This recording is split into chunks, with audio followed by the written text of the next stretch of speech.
7월 23일 주일 예배 오신 교회 여러분을 진심으로 환영합니다. 이렇게 우중에 오시기가 쉽지 않으셨을 텐데 오시느라고 고생 많으셨습니다. 우리 시간 마음을 모아서 하나님 앞에 예배 드리겠습니다. 다 함께 묵도하시겠습니다.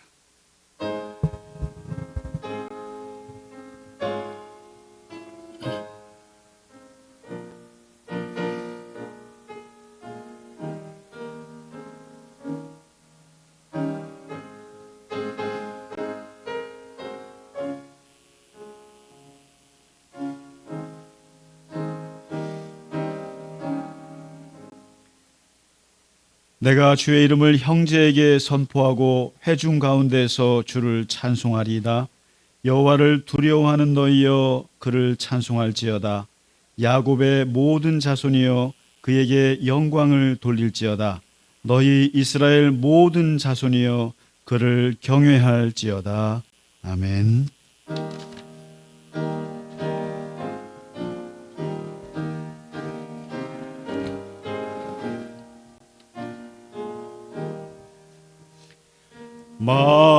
만유의 주제 존귀하신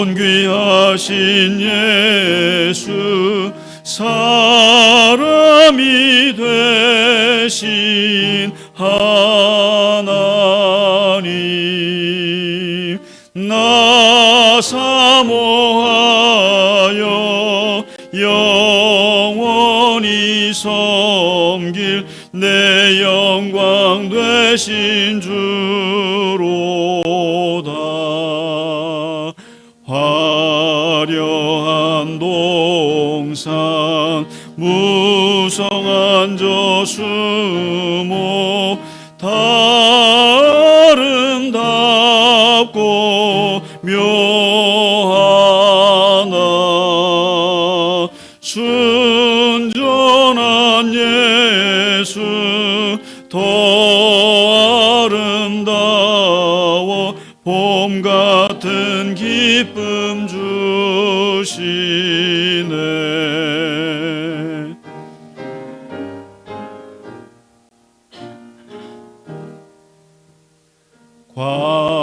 광명한 해와 명랑한 저 달빛 수많은 별들 빛나나 주 예수 빛은 더 찬란하여 참 비교할 수 없도다.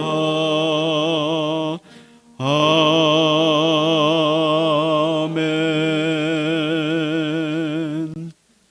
사도신경으로 우리의 신앙을 고백하겠습니다. 나는 전능하신 아버지 하나님 천지의 창조주를 믿습니다. 나는 그의 유일하신 아들 우리 주 예수 그리스도를 믿습니다.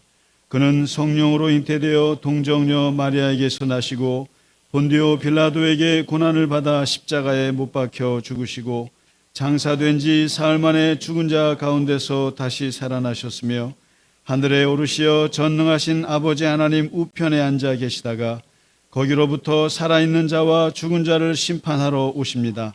나는 성령을 믿으며 거룩한 공교회와 성도의 교제와 죄를 용서받는 것과 몸의 부활과 영생을 믿습니다. 아멘. 오늘의 교독문 시편 72편입니다. 여호와여 내가 주께 피하오니 내가 영원히 수치를 당하게 하지 마소서.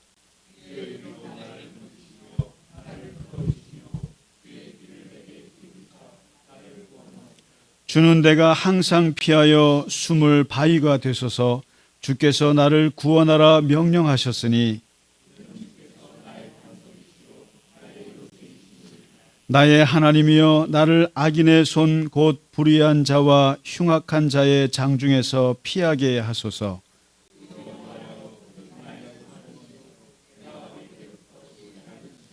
내가 모태에서부터 주를 의지하였으며 나의 어머니의 배에서부터 주께서 나를 택하셨사오니 나는 항상 주를 찬송하리이다. 아멘.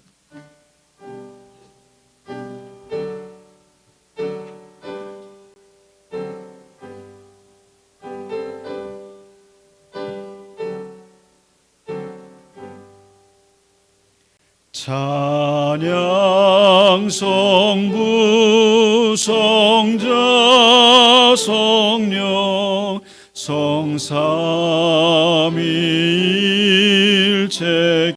성삼위일체께 영원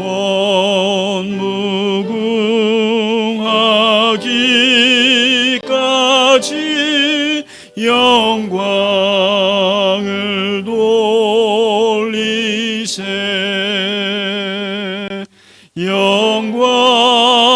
영광을 돌리세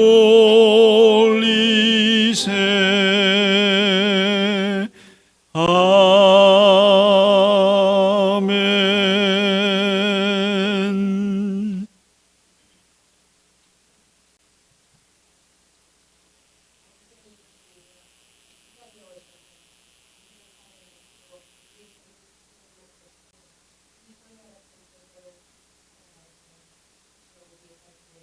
주시니 참으로 감사와 영광과 찬송을 드립니다. 아버지, 이 무더운 장마철임에도 건강을 지켜주시고 우리를 부르셔 예배드리게 하시니 더욱 감사합니다. 아멘. 아버지, 이제 갈릴리 겨자나무는 나무교회는 아버지의 크신 은혜로 작지만 안정되고 아름다운 예배 처소로 물가에 심은 나무처럼 무성한 잎을 피우게 되었습니다. 아버지, 이 좋은 동산에서 우리 교인들이 서로 사랑하고 도우며 겸손하게 주님의 일에 힘쓰는 사람들이 되게 하소서. 아멘. 이웃의 아픔을 함께 나누게 하시고 주님께서 부탁하신 제자의 삶을 살게 하시며 복음이 선포되는 일에 동참하게 하시고 이 땅에 기쁜 소식을 전하는 저희들이 되게 하옵소서. 아멘. 하나님 아버지, 수혜를 당해 고통받는 사람들을 기억하시고 하루속히 회복시켜 주시며 전쟁으로 고통받는 어린이와 가난으로 질병을 치료 못하는 사람들, 부당한 대우로 고통받는 이 땅의 모든 이들에게 주님 은혜의 손길을 얻으시고 위로와 치료의 강선을 비추어 주소서. 아멘. 아버지, 최영옥 집사님을 위해 간절히 기도드립니다. 주님의 크신 권능이 임하시기를 간절히 바라며 우리 한 집사님 감당할 수 있는 힘을 허락하여 주시옵소서. 아멘. 아버지, 김상기 목사님 말씀을 전하실 때 성령께서 임하셔서 생명의 생수가 흘러넘치고 우리 모두가 회복되는 기쁨을 맛보게 하소서. 아멘. 또한 우리 교회가 사역하는 모든 일에 주님의 축복이 함께 하시기를 바랍니다. 아멘. 빛 되시고 진리 되신 예수님 이름으로 기도드립니다. 아멘.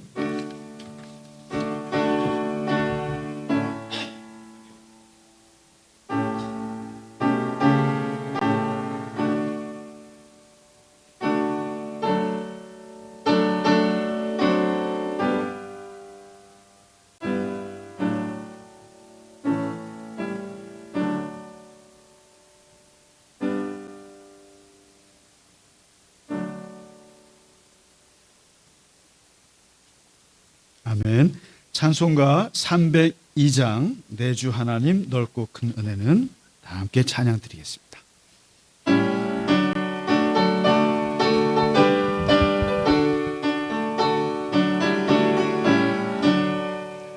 내주 하나님 넓고 큰 은혜는 저 큰 바다보다 깊다. 너 곧 닷줄을 끌러 깊은 데로 저 한가운데 가보라. 언덕을 떠나서 창파에 배 띄워 내 주 예수 은혜의 바다로 내 맘껏 져가라. 왜 너 인생은 언제나 거기서 저 큰 바다 물결 보고 그 밑 모르는 깊은 바다 속을 한 번 헤아려 안 보나. 언덕을 떠나서 창파에 배 띄워 내 주 예수 은혜의 바다로 내 맘 걷혀가라. 많은 사람이 얕은 물가에서 저 큰 바다 가려다가 찰싹거리는 작은 파도 보고 마음 약하여 못 가네. 언덕을 떠나서 창파에 배 띄워 내 주 예수 은혜의 바다로 내 맘 걷혀가라.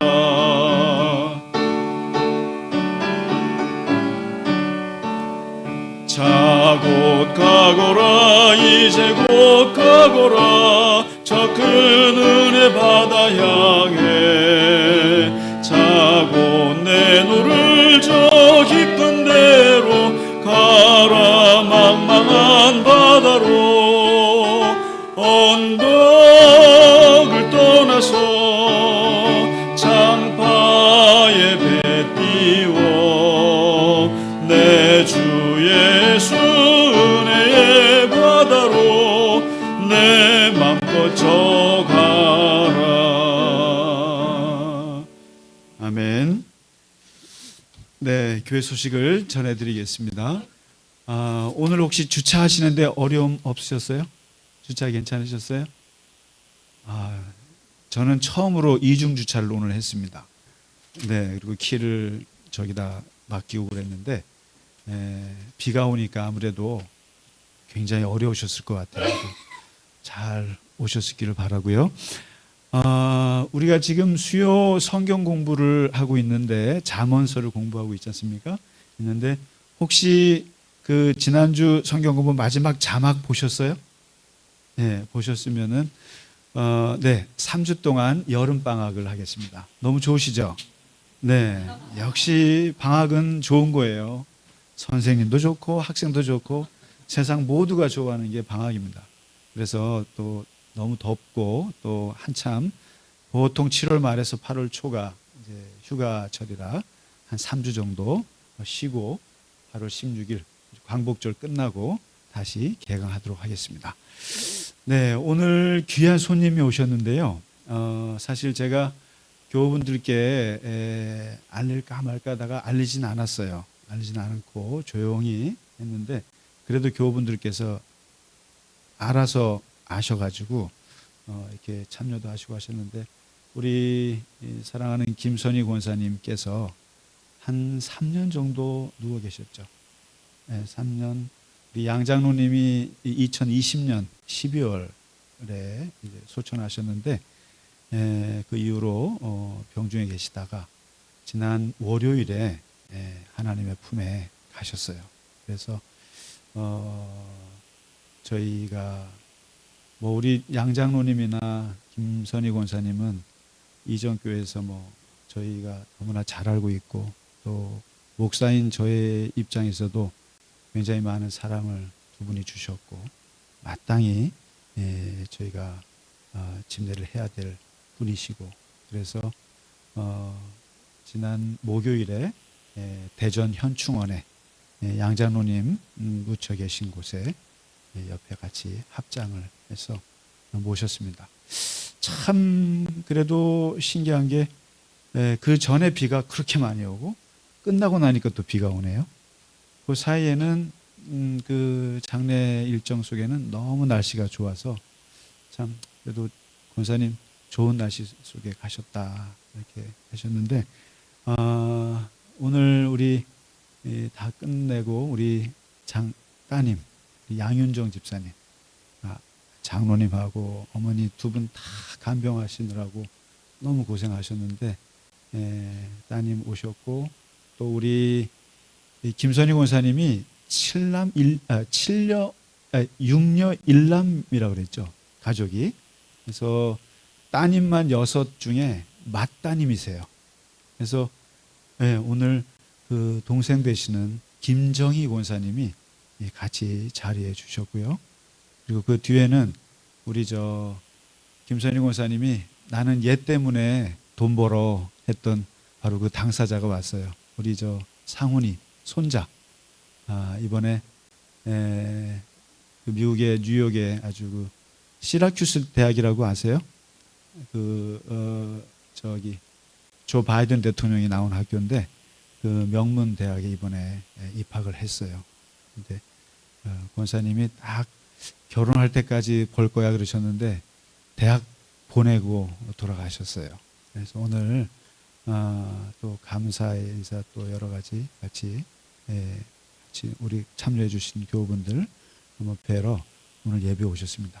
우리 인사 잠깐 하실 때 우리 큰 박수로 환영해 주시고 또 조문합니다. 네, 큰 박수로 환영해 주시겠습니다. 네. 네. 여기 계신 권사님들이 다 우리 김선희 권사님 한나 회장 하실 때 다 임원하시고 뭐 회계하시고 이런 분들이 여기 다 계세요. 네. 그리고 오늘 오차는 우리 양윤정 집사님께서 여러분께 전교인 식사 대접을 하신다고 하니까 2인분 드셔도 괜찮을 것 같아요. 많이 드시고 감사합니다. 네. 예배 후에 같이 식사하시면서 같이 인사 나누시면 좋겠습니다. 네, 우리 옆에 분들하고 같이 오늘 뭐 비가 많이 와서 많이 못 오셨는데 같이 인사하시죠. 주의 이름으로 축복합니다. 반갑습니다. 잘 지냈습니까? 예, 감사합니다.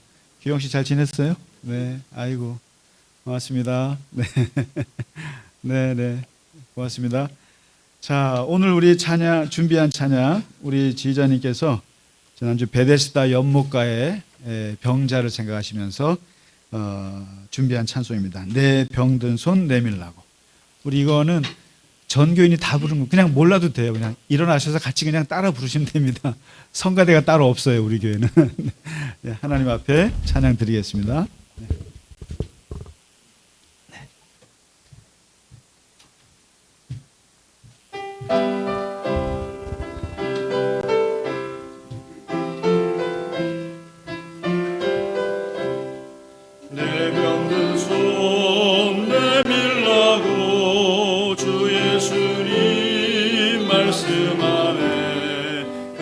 말씀을 굳게 믿고 병든 손을 내밀어라. 옛날같이 오늘날도 주 권능이 크시오니 전능하신 권능으로 병든 내 몸 고치시리. 내 병든 손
영생 복을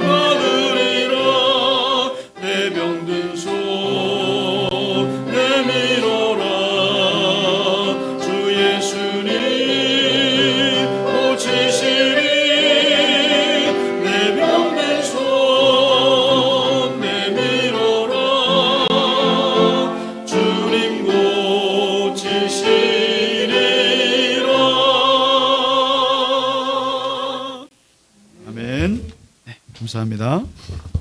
자리에 앉아주시면 되겠습니다. 네, 오늘 우리에게 주시는 하나님의 말씀 보겠습니다. 요한복음 6장 1절에서 11절 말씀입니다. 요한복음 6장 주보에 보시면 되겠습니다. 네, 우리 천천히 한 목소리로 같이 읽겠습니다. 시작. 그 후에 예수께서 디비라의 갈릴리 바다 건너편으로 가시매 큰 무리가 따르니 이는 병자들에게 행하시는 표적을 보았음이로라. 예수께서 산에 오르사 제자들과 함께 거기 앉으시니 마침 유대인의 명절인 유월절이 가까운지라. 예수께서 눈을 들어 큰 무리가 자기에게로 오는 것을 보시고 빌립에게 이르시되 우리가 어디서 떡을 사서 이 사람들을 먹이겠느냐 하시니 이렇게 대답하심은 진이 어떻게 하실지를 아시고 빌립을 시험하고자 하심이라. 빌립이 대답하되 각 사람으로 조금씩 받게 할지라도 200데나리온의 떡이 부족하리이다. 제자 중 하나 곧 시몬의 베드로의 형제 안드레가 예수께 여짜오되 여기 한 아이가 있어 보리떡 5개와 물고기 2마리를 가지고 있나이다. 그러나 이것이 이 많은 사람에게 얼마나 되겠사옵나이까. 예수께서 이르시되 이 사람들로 앉게 하라 하시니 그곳에 잔디가 많은지라 사람들이 앉으니 수가 5,000명쯤 되더라. 예수께서 떡을 가져 축사하신 후에 앉아 있는 자들에게 나눠주시고 물고기도 그렇게 그들의 원대로 주시니라. 아멘. 지난주에 예수님께서 베데스다 연못에서 38년 된 병자를 고치셨잖아요. 고치시고 이게 마침 안식일에 그 일을 하시는 바람에 아주 유대인들로부터 엄청 공격을 받기 시작했고 그래서 그 이른바 안식일 논쟁을 벌이게 되셨죠. 혹시 여러분 오늘 주보에 보시면은 그 예수 산책 이제 이번 주부터 시작되는 주제가 논쟁이에요. 예수님이 5개의 논쟁을 벌이셨는데 그 5개 논쟁을 제가 이제 글로 계속 올려 드릴 거예요. 근데 그 첫 번째가 안식일에 예수님이 일을 하신다는 것 때문에 이게 싸움이 붙었거든요. 사실 예수님이 죽게 된 원인도 안식일 때문에 원인이 하나 있어요. 근데 그때 예수님이 답하신 내용이 하나님 아버지께서 일하시기 때문에 나도 일한다. 그리고 그 하나님 아버지의 일은 사람을 살리는 일이다. 죽이는 일이 아니다. 어쨌든 간에 사람을 살리고 그리고 구원하고 생명을 구하는 게 일이다. 그래서 나는 그 일을 한다. 이렇게 얘기하셨거든요. 그리고는 이제 예수님이 이 갈릴리 바다 건너편으로 이제 건너가셨어요. 그만 싸우려고. 이제 건너가셨는데 이미 예수님께서 38년 된 병자를 고쳤다는 소문이 만만치 않게 난 거예요. 사람이 유명해지려면 사람 병 고치면 유명해집니다. 그러니까 예수님이 벌써 38년 된 사람을 한두 사람이 봤겠어요? 근데 그 사람을 그냥 별 그것도 없이 그냥 일으켰다는 소문에 엄청난 인파가 예수님께 몰려들었고 그 갈릴리 바닷가에서 예수님의 말씀을 듣는 거예요. 그래서 이제 오늘 여기서 예수님이 하루 종일 말씀을 가르치고 그다음에 병도 고쳐주시고 일종의 이제 야외 집회를 하신 건데 이게 길어진 거예요. 이게 그렇지 않습니까? 병자들이 한둘이겠어요? 그리고 그 옛날에 여러분 우리 초기 기독교가 왔을 때만 해도 예배가 5시간, 6시간은 기본이었고 지금도 선교지에 가서 집회하면은 밤을 꼬박 새요. 근데 2000년 전에 얼마나 예수님께 몰려왔겠어요. 그래서 말씀도 듣고 그다음에 병도 고치고 이렇게 하셨는데 그만 날이 저무른 거죠. 날이 저물어서 보니까 이게 집에 가야 되는데 날은 저물었고 여기는 빈들이고 배는 고프고 이런 사태가 벌어진 거예요. 그러니까 빨리 제자들이 뭐라고 하냐면은 예수님 빨리 집에 돌려보내시죠. 빨리. 괜히 사람들 저 저녁에 밥도 못 먹고 이러면 안 됩니다 하고 큰일 납니다 하고 돌려보내는데 문제는 너무 배가 고픈 거예요. 너무 배고픈 거예요. 근데 이 배고픈 거를 여러분 그렇잖아요. 금강산도 식후경이라고 아무리 말씀이 좋아도 아무리 진리의 말씀을 전해도 오늘 점심을 집사님이 밥을 사지 않으시면은 여러분 밥이 없으면은 밥을 먹지 않으면 이게 소용이 없어요. 그러니까 이 배고픔이라고 하는 것은 인간의 원초적인 욕망이고 본능인데 병도 나았어요. 그리고 하늘의 말씀도 들었어요. 다 좋아요. 그 다음에 먹어야죠. 먹어야 되는데 밥이 없어요. 배가 고파요. 그런데 이 상황에서 돌려보내는 건 예의가 아닌 거예요. 그런데 여기서 예수님이 생각이 났어요. 옛날 예수님이 처음 시작할 때, 사역을 시작할 때 마귀가 예수님을 꼬실 때 40일 금식할 때 첫 번째 질문이 그거였어요. 돌을 떡으로 만들어 봐라. 그때 돌을 떡으로 만들어 봐라. 경제 문제를 해결해 봐라. 네가 메시아면은, 네가 하나님의 아들이면 이 땅의 경제 문제를 해결해, 먹을 거를 해결해 봐라. 그래야 사람들이 믿을 거 아니냐. 그때 예수님이 사람이 떡으로만 사는 게 아니다. 사람은 떡으로만 사는 것이 아니라 하늘에서 오는 하나님 말씀으로 살아야 되는 거다. 그러면서 탁 마귀의 말을 내쳤어요. 나는 돌을 떡으로 안 만들 거야. 나는 경제 문제 관여 안 할 거야. 배고픈 문제 관여 안 할 거야. 나는 오직 하늘로부터 오는 말씀, 그 말씀이 중요해 라고 얘기는 하셨어요. 그런데 그 마귀한테 들었던 그 말이 오늘 이 갈릴리 바닷가에서 떠오르는 거예요.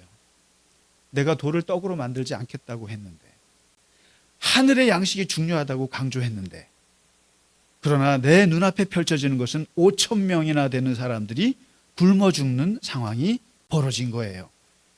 이 현실 앞에서 예수님이 어떻게 하실까요? 이 현실 앞에서 예수님이 나는 하늘로 오는 떡만, 하늘의 양식만 나는 전하지 나는 배고픈 건 관심 없어 라고 돌아섰을까? 아니면 이 배고픈 것도 배고픈 거기 때문에 내가 해결해 볼까? 어떻게 하셨을까? 여기서 바로 제가 여러 번 말씀드렸습니다마는 바로 부처님과 예수님의 차이가 여기서 납니다. 부처님은 돌아가라 그랬을 거예요. 돌아가라 그랬을 거예요. 틀림없이. 무야, 고야, 인생은 고통이야. 그런데 예수님은 인생의 현실을 그대로 받아들이셨어요. 배고픈 건 배고픈 건 맞아. 사람이 아픈 건 아픈 거야.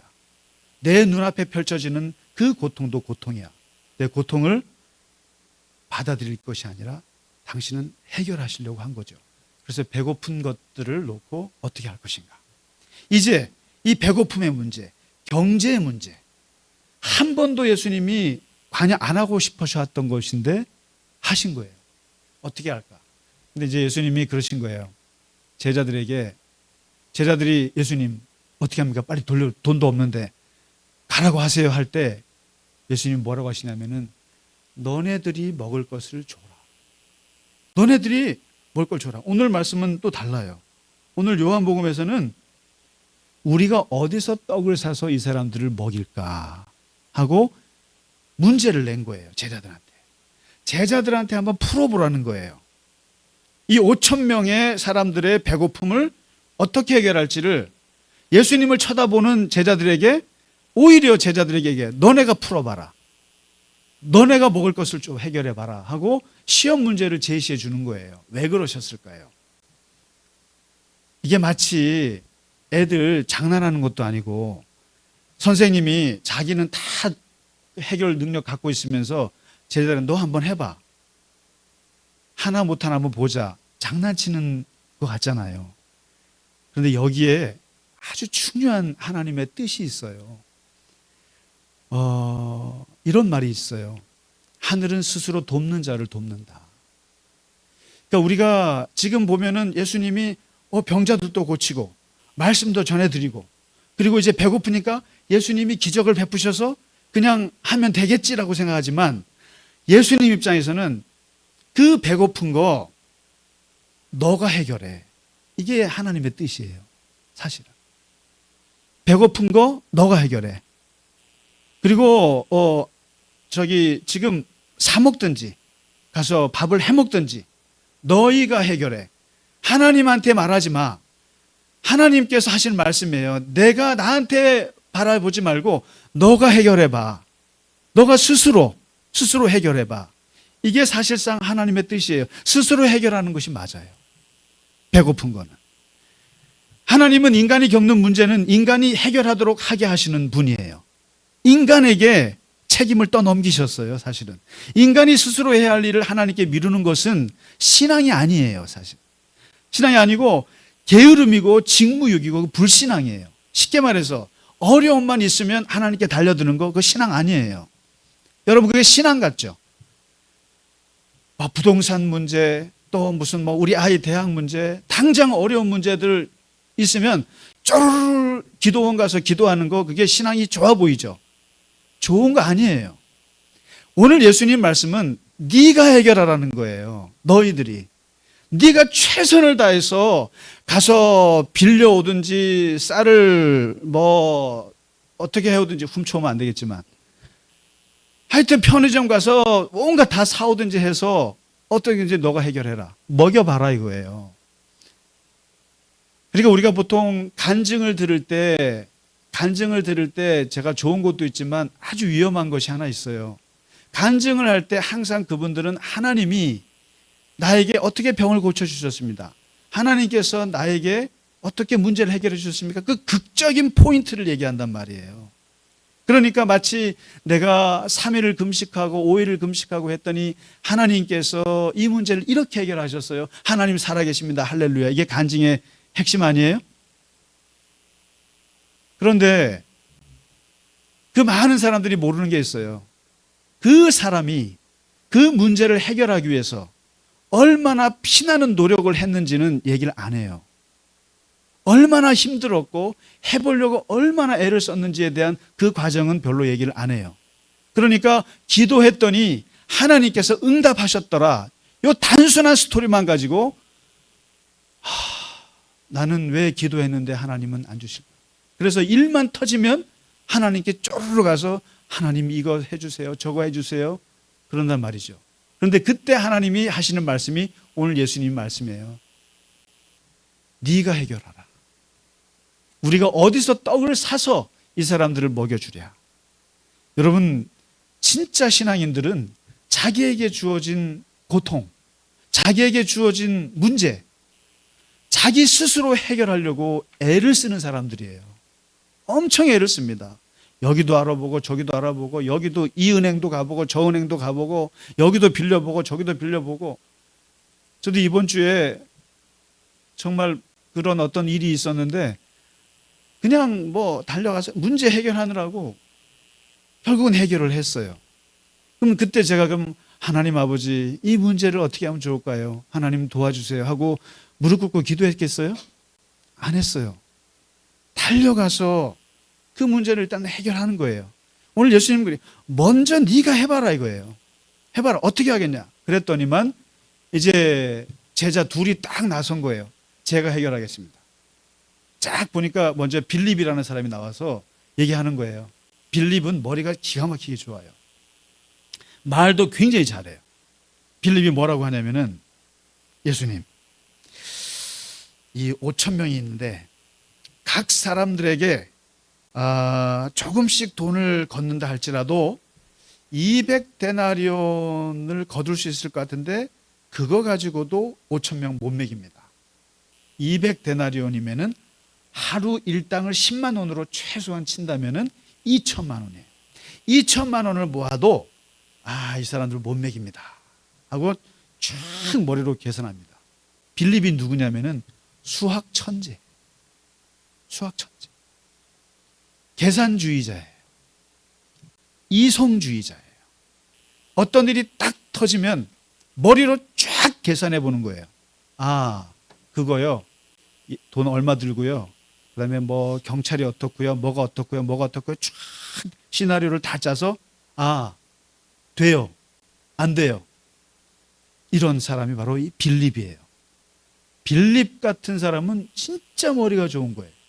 아주 수학 천재예요. 쫙 벌써 나오죠. 숫자가 나오잖아요. 숫자가. 그런데 결론은 뭐냐면은 못해요. 2천만 원 한 사람당 4천 원씩 걷어가지고 밥을 사야 되는데 그거 안 돼요 하고 딱 말합니다. 이거 마치 뭐 같습니까? 저기 탁상머리에 앉아갖고 나라를 정책을 구상하는 그러한 머리 좋은 공무원 같지 않아요? 그런 거죠. 근데 이제 두 번째 제자가 나왔어요. 이 친구는 누구냐면 안드레예요. 안드레는 첫 번째 머리가 나빠요. 왜요? 베드로의 동생이니까. 이렇게 하면은 베드로를 디스한다 그러는데 베드로가 그렇게 머리 나쁜 분은 아닙니다, 물론. 근데 베드로의 형제 이 안드레는 어떤 스타일이냐면은 어떤 일이 터지면 머리는 중단이 되고 몸이 움직이는 친구예요. 몸이 빠른 사람이에요. 그래서 여러분 안드레 전도법이라고 유명한 전도법이에요.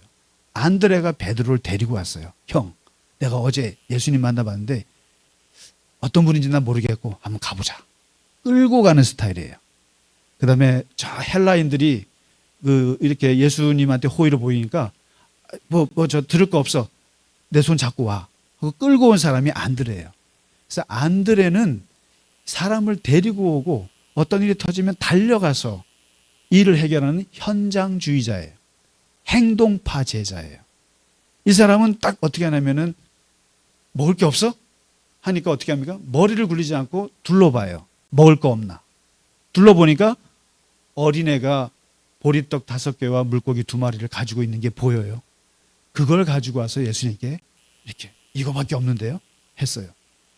그러니까 결국에 이 안드레도 마찬가지예요. 예수님 이거 가지고 5천 명을 어떻게 먹일 수 있겠어요? 안 되겠는데요. 이런 거죠. 이게 참 이런 문제가 터졌을 때 빌립 같은 사람이 많으면 그 문제는 아무것도 해결이 안 돼요. 그래도 안드레가 더 낫지 않으세요? 안드레가 일이 터지면 현장으로 달려가잖아요. 현장으로 달려가서 일단은 뭔가를 찾아보는 거예요. 안드레가. 참 이번에 수해 났을 때 그런 거 많이 느끼지 않습니까? 이 수해 나고 재난이 왔을 때 나라의 공무원들이 어떻게 하는가 보면은 빌립 스타일이 있고 안드레 스타일이 있어요. 이럴 때 필요한 거는 안드레 같은 사람이에요. 현장으로 달려가는 건데 그나마 안드레는 현장으로 달려가는 거예요. 그런데 달려가 봤는데 기껏해야 보리떡 5덩이랑 물고기 2마리밖에 없으니 이걸 어떻게 하겠어요? 그러니까 결과적으로는 이 배고픈 현실을 해결하는 데는 머리 좋은 빌립도 필요 없고 현장으로 달려가는 안드레도 소용이 없다는 거예요. 둘 다 어떻게 할 수가 없어요. 그러니까 이렇게 되니까 이제 이 제자들이 예수님께 진짜 간절히 원하는 거예요. 예수님, 빌립도 안 되고 수학 천재 빌립도 안 되고 행동파 현장주의자 안드레도 안 되고 그러니까 전부 다 눈이 어디로 가냐면은 예수님께로 향하는 거예요. 예수님, 우리가 정답은 알아요. 정답은 알아요. 정답이 뭐예요? 다 굶어 죽는 거죠. 굶어 죽는 거예요. 2천만 원 모아도 안 되는 거 알아요.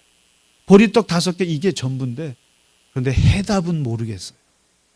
해답. 여러분 공부 많이 한 박사나 지식이나 공부한 사람들은 정답은 잘합니다. 이런 문제 내놓으면 답은 잘 풀어요. 근데 해답을 몰라요. 문제를 진짜 해결할 솔루션이 없어요. 솔루션. 그래서 옛날에 아주 인기 드라마 미생이라는 드라마에서 그 고등학교밖에 안 나온 장그래라는 그 인턴 사원 나오지 않습니까? 거기서 하는 명대사가 있잖아요. 이런 말을 해요. 이 장그래라고 하는 이 친구는 고등학교밖에 못 나오고 그냥 바둑 기사 하면서 뭐 이렇게 해서 어쩌다가 회사에 들어갔는데 갔더니 다 서울대, 연대, 뭐 명문대 출신들이랑 경쟁을 하면서 일을 하는데 그런데 일은 보니까 장그래가 더 잘해요. 그러면서 그 장그래를 두고 하는 말이에요. 정답은 모르지만 해답을 아는 사람이 있어요. 이 장그래처럼요. 이 명문대학 나온 애들은 정답은 알아요. 그런데 해답을 풀지는 못해요. 여러분, 현실에서 벌어지는 일이 수학 문제로 풀어집니까? 갑자기 해외 무역을 하는데 갑자기 전쟁이 나고 재난이 나서 이게 배가 가다가 멈추거나 이랬을 때 이 문제 해결을 누가 해요? 이라크에 뭘 하려고 그러는데 거기서 뭐 전쟁이 나고 터지면 그 문제를 정답 가지고 되냐고요, 그게. 빌립처럼 문제 풀어서 됩니까? 해답을 가져와야 되잖아요. 근데 그 해답을 누가 하냐? 그 해답의 하나님이 오늘 여기에 나오시는 거예요. 성경에서 우리가 읽고 우리가 보고 있는 하나님은 정답의 하나님이 아니에요. 너 이거 하면 죄지야, 이거 하면 죄야, 이거 하면 죄가 아니야, 이거 하면 너 죽어, 이거 하면 살아, 너 심판이야, 구원이야, 무슨 잣대로 나누듯이 그런 하나님이 아니고, 하나님은 문제를 당했을 때 그 문제를 어떻게 해서든지 해결해 나가시는 분이세요. 출애굽기를 보세요. 출애굽기 역사를 보세요. 하나님이 모세에게 야, 너 이거 이스라엘 백성들 출애굽시켜라 그랬더니 제가요? 그래, 네가 하지 내가 하냐? 그랬더니 내가 40년 동안 저 이집트 말 다 까먹었는데요. 말도 못하는데요. 그래? 내가 말도 못하는데 어떻게 합니까? 그러니까 하나님 어떻게 해? 그럼 하지 마 이러셨겠어요? 너 말 못하니까 안 되겠구나. 너 미국 못 가겠구나. 영어도 못하니까. 그럼 어떻게 하겠어요? 하나님은 통역자 세워줄게. 아론이 말 잘하잖아. 아론 세워서 해. 이게 해답이에요. 광야로 나갔더니만 그냥 뒤에서 애국 군대가 쫓아오고 앞에서는 홍해가 가로막혀 있고, 그럼 어떻게 해요? 빌립 같은 사람은 다 죽읍시다 그죠? 뒤에서 군대가 쫓아오고 앞에서는 홍해가 막혀 있는데 그건 죽는 것밖에 없죠. 근데 하나님 어떻게 하십니까? 홍해 갈라버려. 이게 해답이에요. 해답이에요.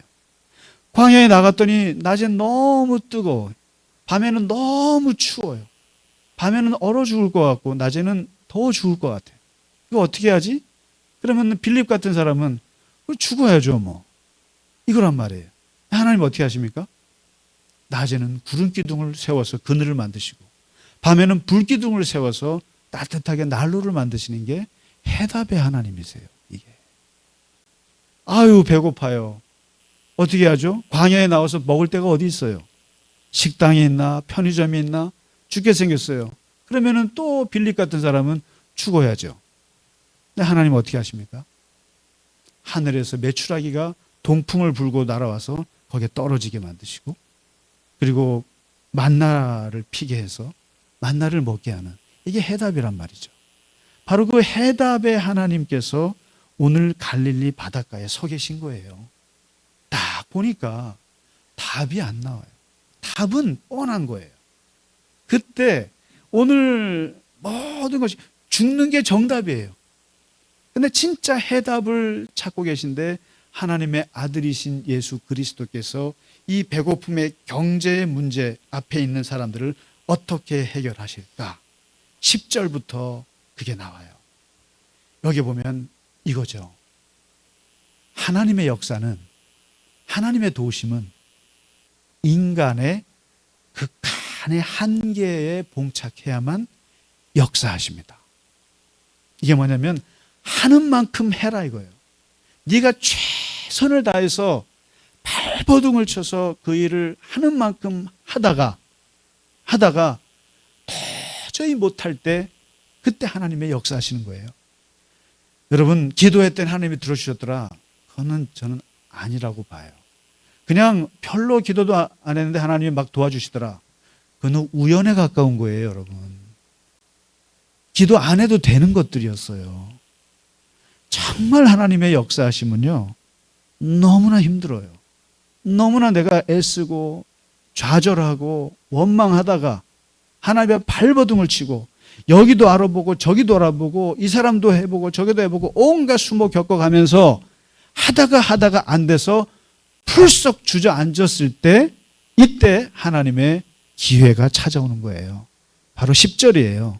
뭐냐면 예수님께서 앉으라. 서성거리지 말고 서서 뭐 할 수 있게 앉으라. 5,000명을 전부 다 앉게 하셨어요. 이 앉았다라고 하는 것은 대단히 중요한 영적인 의미가 있어요. 서 있다라고 하는 것은 내가 어떻게 해보겠다 이런 뜻이에요. 내가 여기도 가보고 저기도 가보고. 근데 앉았다라고 하는 것은 내려놓는다 뜻입니다. 자기 포기예요. 그리고 절대 의존이에요. 앉아있는 사람이 할 수 있는 건 아무것도 없어요. 할 수 있는 건 바라보는 수밖에 없어요. 누가 뭘 주나 하고 바라보는 수밖에 없어요. 앉아있는 게. 예수님이 지금 말씀하시는 거예요. 너희가 할 만큼 해보고 더 이상 안 됐을 때 할 수 있는 건 앉으라. 앉아있으라. 네가 하지 마라. 앉았을 때 하나님이 역사하신다. 인간의 한계를 고백할 때 하나님이 역사하신다. 네도 할 능력이 있고 하나님도 할 능력이 있으면 하나님은 안 하신다 이거죠. 하나님이 왜 하시겠어요? 그래봐야 나도 할 능력이 있는 거를 하나님이 도와주시면 뭐라 그랬어요? 아유, 제가 할 수 있었던 거예요. 이렇게 얘기할 거 아닙니까? 하나님이 도와주실 것 같으세요? 아니에요. 하나님 굉장히 이기적이세요. 어떤 면에서. 하나님만 영광 받고 싶어 하실 때가 많으세요. 네가 했다는 말을 절대 듣고 싶지 않으세요.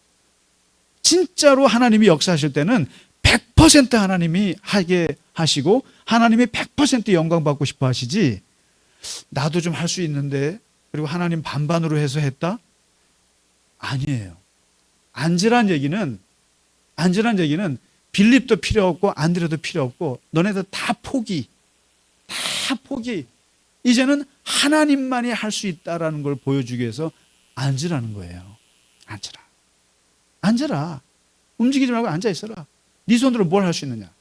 인간의 한계를 표현하는 것이 앉아요. 그래서 기도할 때 무릎 꿇고 기도하는 게 바로 뭐냐면 나는 아무것도 못한다는 뜻이에요. 아무것도 못하니까, 아무것도 내가 해봤지만 도저히 내 손으로는 안 되니까 하나님께 맡길게요. 항복 선언이 바로 앉는다는 뜻이에요. 무릎 꿇었어요. 그렇게 하고 나서 두 번째 하시는 것이 바로 저거죠. 핵심적인 게 예수님께서 나셔서서 하늘을 향해서 감사. 기적을 촉발하는 핵심적인 요소는 감사예요. 감사는 뭐냐면 그야말로 하나님에 대한 절대 긍정이에요. 이게 절대 긍정.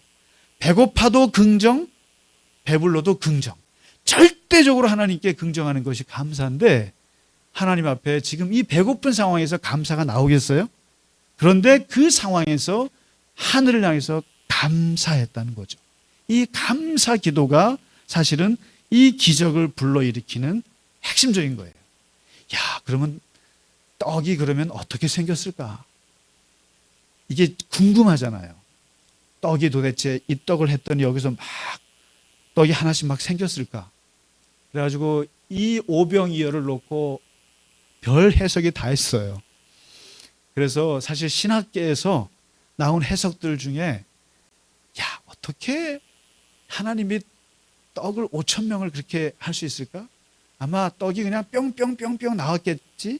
그래서 옛날에 우리 주일학교에서 배울 때는 예수님이 떡을 꺼냈더니 여기서 떡이 떠나오고 이렇게 설명하기도 하고, 아주 이 이성적인 신학자들은 그게 아니라 아이가 가져온 떡을 보고 감동해서 자기 속에 있던 떡들을 다 꺼내서 나눠 먹었다. 이게 신학자들의 해석이에요. 그러니까 하늘의 기적을 도저히 표현하고 싶진 않고 이성적으로 풀려니까 결국 나눔의 기적이었다. 나눔도 보통 기적이 아니냐느냐. 이 사람들 이기적인데, 이런 해석도 있고, 뭐 시켜 먹었다는 해석도 있고요. 뭐 예수 조폭설도 있어요. 그러니까 예수님이 이제 조폭 대장으로서 뭐 이렇게 시켜가지고 뭐 동네 가서 뭐 긁어 왔다는 말도 있고, 별 해석들이 다 있습니다만은 성경에서의 하나님의 기적은 설명해서는 안 되는 부분이에요. 알려고 하지 마세요. 그렇다면 여러분, 만일에 그 구약의 수많은 기적들을 다 과학적으로 설명하실래요? 여리고성이 어떻게 무너졌을까? 소돔과 고모라가 어떻게 무너졌을까? 노아의 홍수는 진짜 거기 있을까? 그거 한번 다 따져보실래요? 하나님의 기적은 신비의 영역이에요. 몰라요, 우리는요. 모르는 게 맞아요.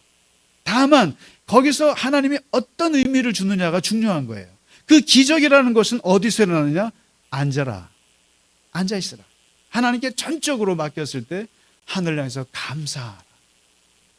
그리고 예수님의 손에 의해서 이루어진 것이에요.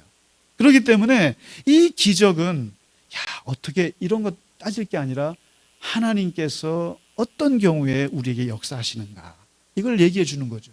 그리고 마지막 구절에 보시면 그 기적의 이 풍성함은 이렇죠. 원대로 주시니라. 5천 명 사람도 많은데 조금씩 먹어, 조금씩 나눠 먹어, 이게 아니라 원대로 나눠주고 그 다음에 남은 광주리가 몇 광주리다. 이건 뭘 말하겠어요? 하나님께서 한번 작정하시면 그 하나님의 은혜는 풍성하다는 뜻이에요. 사람은 은혜를 베푸는 게 한계가 있어요. 그러나 한번 하나님께서 작정하시고 베푸시는 그 은혜는 너무너무 남고 넘쳐 흘러요. 하나님의 은혜가 그렇습니다. 원대로 먹고 마시고 배불리 먹게 하시는 거예요. 그래서 하나님의 일은, 교회가 어떤 하나님의 일을 할 때 속된 말로 쪼잔하게 하시면 안 돼요. 너무 따지고 그러면 안 돼요. 한번 마음 먹고 기도해서 베풀 거면은 그냥 확 베풀어요. 이게 하나님의 은혜의 풍성함이죠. 오늘 예수님께서 오병이어를 통해서 많은 생각을 하게 하시는데 아무쪼록 우리 안에서 하나님의 오병이어의 기적이 생활 속에서 늘 나타나시기를 주님의 이름으로 축원합니다. 우리 같이 찬양하고 예배 마치도록 하겠습니다. 찬양하라 내 영혼아.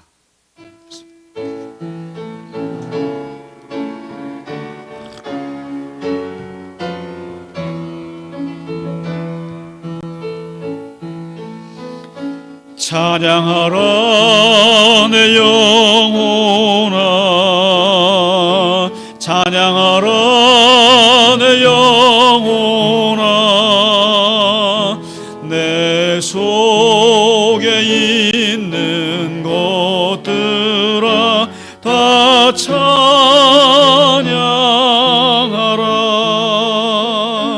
감사하라 내 영혼아,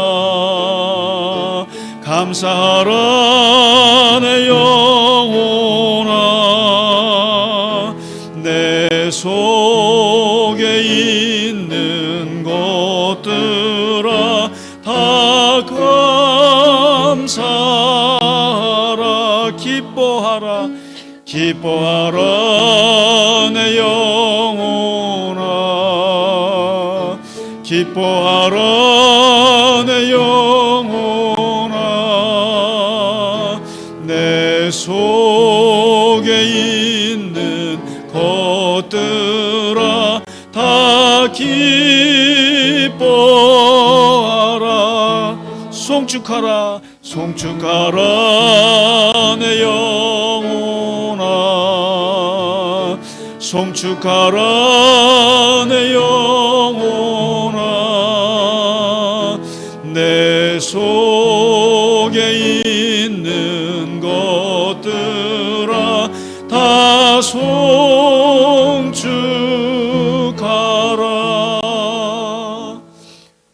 사랑의 하나님 아버지 감사합니다. 오늘 주님께서 갈릴리 바닷가에서 베풀어 주신 이 오병이어의 기적이 우리의 삶 속에서도 나타나게 하여 주시옵소서.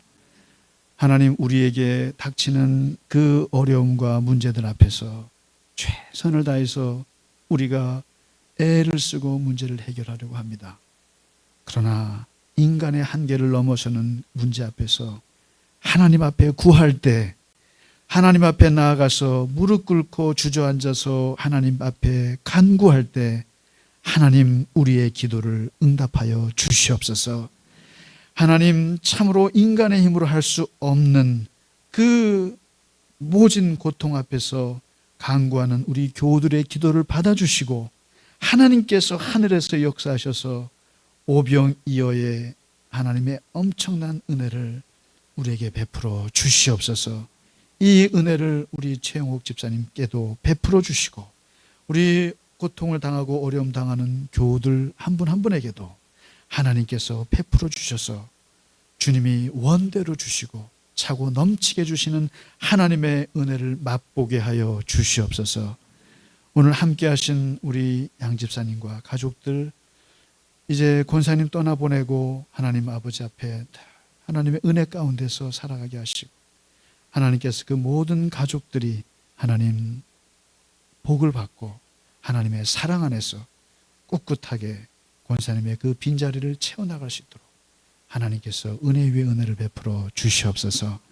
하나님 아버지, 이 시간 주님 앞에 드린 예물 위에 하나님 함께 하시고 그 손길을 축복하시며 늘 가는 길마다 형통하게 동행하여 주시옵소서.